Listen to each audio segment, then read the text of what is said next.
All right, I'm glad to have Ronnie Kurtz here on the Way Home podcast. Ronnie, thanks for joining me today. So glad to have you with us.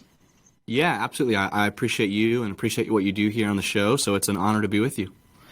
Yeah, so Ronnie Kurtz, as we talked about in the intro, he has a PhD from Midwestern Baptist Theological Seminary. He's an assistant professor of theology at Cedarville, great school, and was a pastor in Kansas City for 7 years. So pastor, academic, everything like that. So Ronnie, I wanted to just talk about your latest book. It's called Fruitful Theology, How the Life of the Mind Leads to the Life of the Soul. One of the things I was thinking about as I was thinking about this conversation was, you and I have done some similar things. I pastored for about 6 years, and I'm in the teaching at seminary. You pastored, now you're teaching full time at a Christian college. But I think even the themes of this book really resonate if you've kind of been in both worlds. Yeah. Wouldn't you say? And I've always seen myself as somebody who was kind of bridging both worlds, kind of trying to translate theology for the average Christian, which I think really needs to happen. And so maybe talk about your role in that, kind of how you see yourself. You know, you pastored, but now you're in the academy and kind of both worlds. Yeah, I really resonate with what you said there, kind of living that hybrid life. I see myself, hopefully, kind of, as long as the Lord would have me, kind of living at that intersection of doctrine and affections. That's kind of where I want to live my life. And during my seminary career, I really struggled. Is my vocational first step going to be pastoral ministry, or is it going to be academic ministry? Mm-hmm. And really just loved both. I love studying. I love writing. I love doing all of the heavy lifting of academic theology, but I also love God's people, like actual God's people, not just the idea of God's people. I love being with them. I love preaching. I love the local church. And so I just, kind of had a conviction early on that unless God made me choose, I'm just not going to choose. I'm just going to try to do both as long as the Lord would let me. And books like this really do help kind of bring together both of my passions in that kind of way. Yeah, I mean, in some ways, right? Aren't we trying to do two things? I think, obviously, the church, the seminary, the academic world has to always keep in view that we serve the church. Amen. But on the other hand, when I was a pastor over the last, couple decades, I've seen the need to raise the theological literacy of God's people. And I think about that often, where you and I have been privileged to be able to get theological education. And thankfully today it's more accessible than it's ever been because of technology and those things. But there are a lot of folks in our communities who want to learn the scriptures, they want to learn theology, but they're never going to really do it through a formal institution. And so I'm glad a lot of churches and leaders are figuring out, how can we bring theological education to the people of God? It seems to me when you're a pastor, that's kind of a primary role. Like, how do we educate our people about the things of God?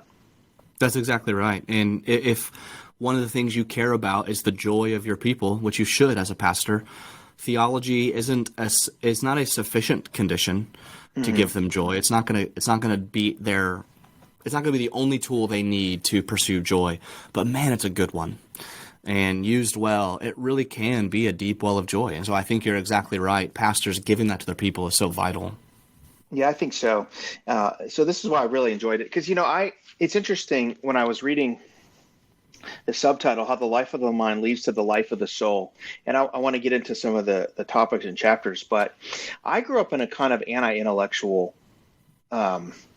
context. And look, I'm not at all bitter about, upbringing, all that. I'm not, sort of writing an evangelical memoir or anything like that. Grateful for my parents raising me in the church and going to church 2 times a week. But it was more on the sort of, fundamentalist side, in terms of very distrustful of rigorous, scholarship and, intellectualism. And one of the things that really changed the way I think was starting to read and study folks who were Christian scholars, but who were able to communicate in a way that was accessible and didn't, their scholarship didn't diminish their joy for Christ, and it didn't lead them astray in terms of theologically. I remember reading John Piper's book on the life of the mind, like when it first came out, and thinking, okay, you can do this. So talk to me about why it's important for Christians to pursue the life of the mind, whether you're going to get, advanced degrees or whether you're not. Why is it important to cultivate the life of the mind? Why does that matter to Christians? Yeah, absolutely. I love this question. If you have asked me, what's the one passage that undergirds kind of this book and even, more broadly my ministry in general, it's oddly enough, when Paul is talking to the Corinthian church in 2 Corinthians 3, and he says, you should be transformed from one degree of glory to another by beholding him. With unveiled faces, we will be transformed from one degree of glory by beholding him. And that's what I'm after. I want to help people behold the triune God. Sometimes theology will get the bad rap or the caricature that it's not practical, that it's kind of stale and cold and could lead to a kind of a dead faith that's just intellectualism. But man, that's just not been my experience, to be totally frank. What's happened for me is as I behold the Lord, I love the Lord more. And that which I contemplate, I come to appreciate. And what I'm after here is a eye full of God's glory and grace such that I will be transformed. My soul will be formed. My person will be formed. And I think regardless of where you are, regardless of your theological background, regardless of your educational journey, regardless of if you consider yourself an intellectual or not, the most practical thing you can do in the world is get a bigger picture of who God is and what he's doing. And again, theology isn't sufficient to give you that, but it is a really good tool to go that direction, to turn your mind's eye Godward. Yeah, I love that. And one of the things I would say when I was pastoring is, when I read the New Testament, there's this assumption that to be a follower and disciple of Jesus is to be intentional and to study. That's right. That there's no really category of someone who's sort of casually into Christianity. A lot of the verbs in the New Testament, right, lend themselves to, there's an intentional study. There's intentional work being done here, that we're participating with the Spirit in our sanctification. And I even think of Paul at the end of his life, is about to die. He's like, bring the books, Even That's Paul, who, before he was a Christian, was schooled in the Hebrew Scriptures, and then of course became such a student of Christ. Even Paul's saying, hey, I need to study up. And so I think what you're saying is so important. I think some of the time, Ronnie, people pit the study of theology against the kind of joy and spiritual growth in being a Christian. Yeah. And so you'll see folks say things like, I don't care about your theology. All I care about is what kind of a person you are, or, I don't care, I'm not worrying about doctrine. I'm worrying about love, all that kind of things. Talk about why you and I know that's a false dichotomy, but why is that? Why is it wrong to pit the two against each other? I think, for so many reasons, but one of the reasons I think it might be helpful, or it might be helpful to start the answer by asking why would they even be tempted to do that? And the answer to that question is one of the major impetuses for why I wrote the book. And that is the reality that, sadly, it's not difficult to look out across the landscape and see what's taking place in the name of, quote unquote theology or theological conversations, and just be a touch disheartened. There are a lot of people in the name of theology belittling others. There's a lot of people in the name of theology dividing believers. There's a lot of people in the name of theology pursuing a platform or pursuing the attention and applause of man, and by virtue of theology. And it would be easy for listeners or readers or just everyday Christians to say, if that's what theological life looks like, I'm just not interested in that. And not only does that happen on things like social media, of course, that exasperates the whole issue, but even the last 3 years, the cultural moment we've been in, there's so many things to divide over. There's so many, whether it's theology or culture or pick your poison. There's so many things in which churches which have been able to assume unity just have not been able to assume it. They've had to fight for it. And often theology is seen as an opponent to unity. And my hope in this book and even in just, broader theological life in general is to move in a counter direction, move upstream from that kind of notion. And so to go back to your question directly, I think there is a kind of theological life that you can pursue as an individual and in a covenant community that edifies you, that glorifies the Lord, and that leads to the love of your neighbor. And I think it's that kind of theological life that I'm trying to get after in my own world and in the world of anyone who reads or listens to what I do. Mm-hmm. Mm-hmm. I really like that. Again, like theology understood is just a study of God, right? The one who died for us and loves us. And why would we not want to know more? And I have always felt like theology, the study of theology, not theology itself, the study of theology can either be used as a catalyst for worship or as a kind of a cudgel to prove our rightness, right? And to me, it's not actually our theology that's it's not the theology that's the problem. It's our hearts, right? Mm-hmm. That's exactly right. So I want to talk about some of the themes you have in here. It's called This book is Fruitful Theology: How the Life of the Mind Leads to the Life of the Soul by Ronnie Kurtz. We'll have links to it in our show notes. I want to encourage all of you to get this. This is a really, really good and important book. And you kind of walk through the different virtues of the fruits of the Spirit, mm-hmm. and but walk through them kind of through a theological lens. Let me ask you this. Today, it seems like when you think about the fruits of the Spirit, they're sort of not in vogue, right? You're hearing a lot of conversation like, well, we're in difficult times. We're in a different world now, so we got to adopt a different strategy. But when I read the New Testament, I don't feel like the fruits of the Spirit are conditioned toward that's right. the environment we're in, especially the fact that they're written by, apostles who were about to lose their lives. It seems like even among Christians, cultivating these traits seems controversial. Why is that? Yeah, what's so interesting is when I was kind of working through the material that would become this book, obviously the fruit of the Spirit, the primary place you're going to find that is in Galatians 5, as Paul's kind of contrasting the works of the flesh and the fruit of the Spirit.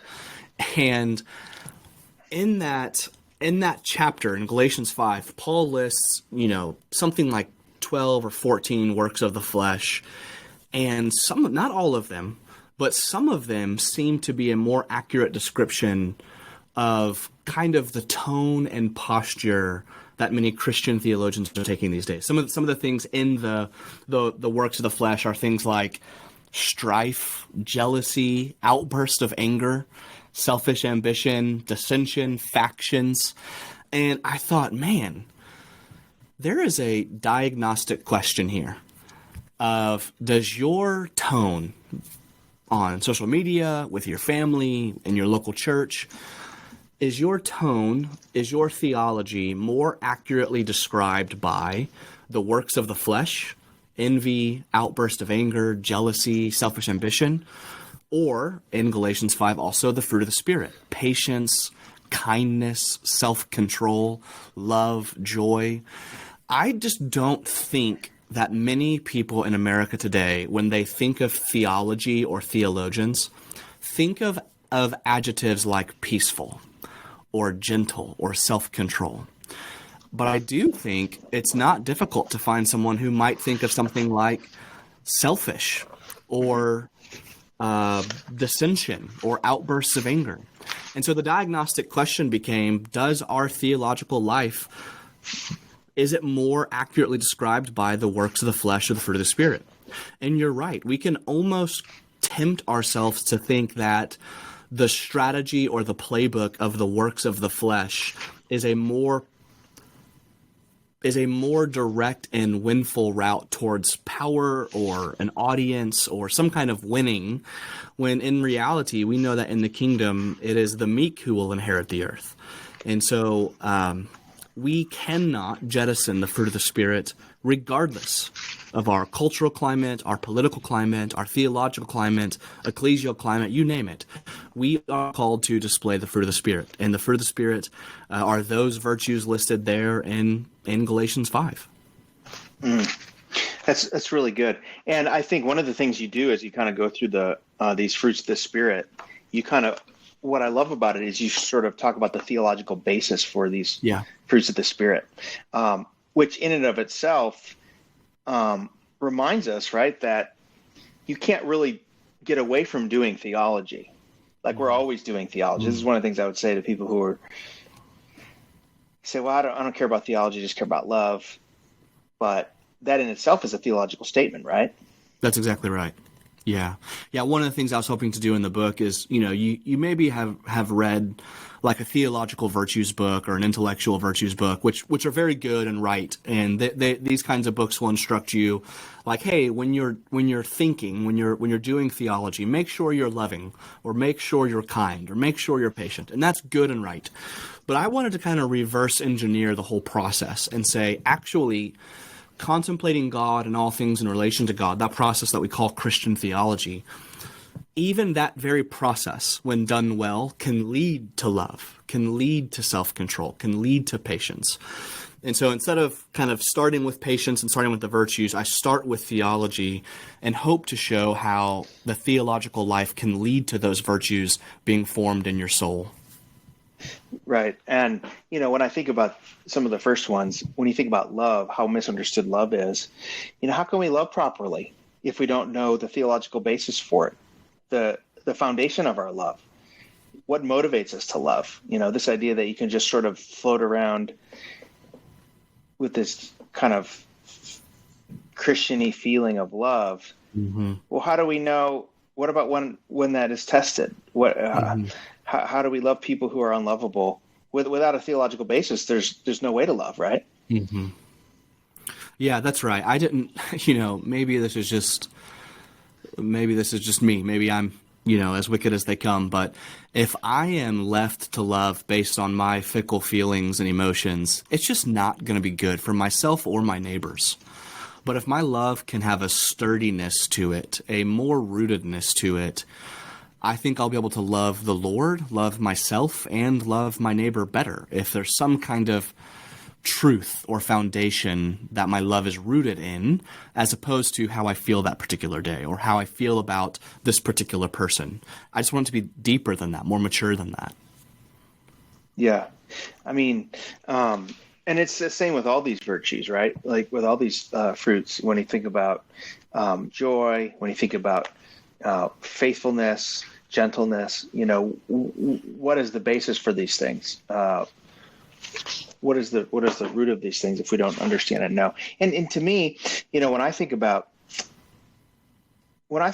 folks who that I've known that are some of the sharpest theological minds that I've gotten to meet, for the most part, you could tell like most of them really love the Lord. I mean, like it's not just a kind of intellectual exercise, but it's something that God's been stirring in their heart, and they both have done their theological homework, but they've also done this sort of homework in their heart. Theology really should lead us to greater worship, right? Exactly. What are some things that you encourage? I think I want to kind of do both ends of the scale here. When you think about pastors or church leaders listening, and they want to really raise the theological literacy of the people in their church, what are some things that they can do? Particularly if you're talking to a pastor of a average to medium sized church, they don't have a huge budget. They don't have they may not have critical mass to be able to, have like an institute like some churches have, where they're, sort of a formal theological institute, which is really great. But what are some practices and ways that pastors can raise the theological literacy of their people? Yeah, absolutely. I would say the first thing is, I think, the famous phrase that culture eats culture eats. Now I'm blanking it. Culture eats plans for lunch or something. Sorry. Yeah, I think it's like culture eats plans for something like that. Something like that. Yeah, and the reason I bring that really misquoted quote up is to say that the culture of theology in your church is going to be really important. And so if you have a culture where theology is only talked about in these kind of ferocious, fiery, draw the line in the sand kind of things, that's just not appealing to most people. And of course, there are obviously times to draw the line in the sand and what have you. We should be convictional and truthful. But I would say the first thing you should do to raise the theological literacy in your church is tie the theological life to the life of affections. Show people not just what is true, but why what is true is beautiful, why what is true is good. And I think tying truth to the beauty and the good is a really helpful way to set souls on fire in a good way for theology, and showing your people that this is not just a mere war strategy, but it's a deep well of joy to be visited often. That will really help reshape the theological culture in a local congregation. So I would start there. Just ask, what's the culture? What is theology even used for here amongst our people? And then you can get to more of the practical things once the culture is set, whether it's small group discipleship, one-on-one discipleship, Sunday schools, what have you. Right. And really seems like not treating theology, the study of theology, is just kind of like niche hobby. Yes. Yeah.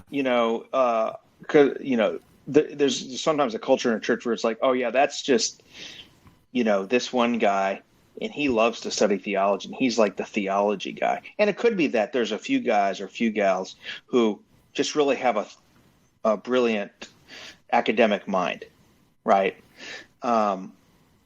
But the tendency to say, well, those are those guys. They really go deep and they study theology. The rest of us can sort of skate. But kind of creating that culture, I like that. Well, on the flip side, what is some advice you'd give to fellow academics or people who teach, maybe pastors, who are reading and studying theology as part of their vocation? How do we have these discussions and carry ourselves in such a way that we're not becoming more arrogant and puffed up as a result of more knowledge, but it's making us more like Christ? Yeah, I love that. Besides reading your book, Fruitful Theology, How the Life of the Mind Leads to the Life of the Soul. This is definitely step one. I love that. Yeah, that's I didn't pay him to say that, listeners. So, yeah, I would say this is going to sound like a Sunday school answer, and I'm okay with that. But I'll often challenge my students who have an obvious gifting or inclination towards the life of the mind, who show some kind of intellectual capabilities above their peers. That kind of student can sometimes show up to your classroom a little arrogant or a little self-assured or puffed up. And I'll just remind them with a quick question, hey, I will allow you to do theology for theology's sake if you can find me a single theological clause in the New Testament that wasn't meant for the local church in some way. And the reality is there isn't. I know that, they know that. Some of the most brilliant theological literature ever written is contained in the New Testament. Read something like Romans. The theology of Romans is otherworldly good, right? It's as if God inspired this book, and it is riddled with gorgeous and complex theology. And the reality of Romans is that it was meant for the church at Rome. And so theology done right And theology done well will be. We don't have the option for it to be any other way. It will be bent towards the lives of God's people. That is what theology is for.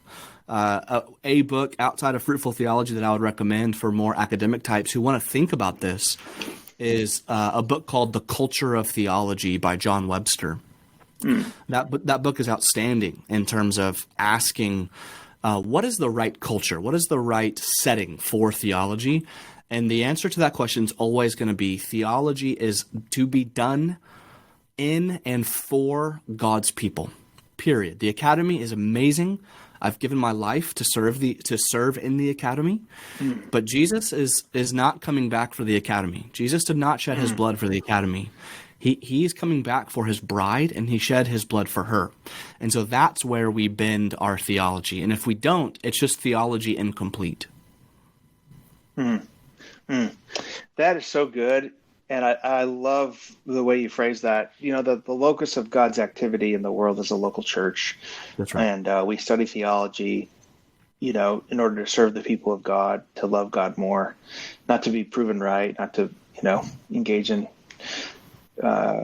petty debates and discussions. Really enjoy that. Want to encourage folks to get this book, Fruitful Theology, How the Life of the Mind Leads to the Life of the Soul, by Ronnie Kurtz. Great book. I want to encourage all of you to go ahead and get that. And Ronnie, thank you for your writing and your scholarship, and for what you're doing to serve the church. You raise up the next generation there at Cedarville. I just love that these young kids are getting to sit in on your classes and learn the deeper things of God. That's awesome. Yeah, absolutely, man. Thanks for having me. And thank you for what you do.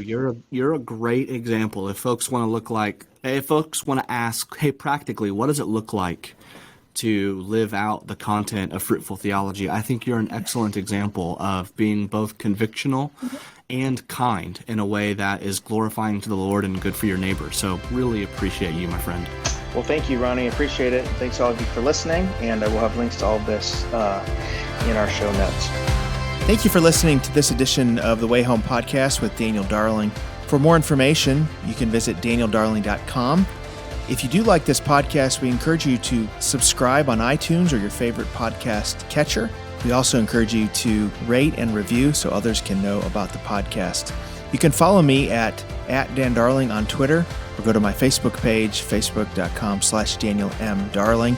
Thank you for listening again to the Way Home podcast.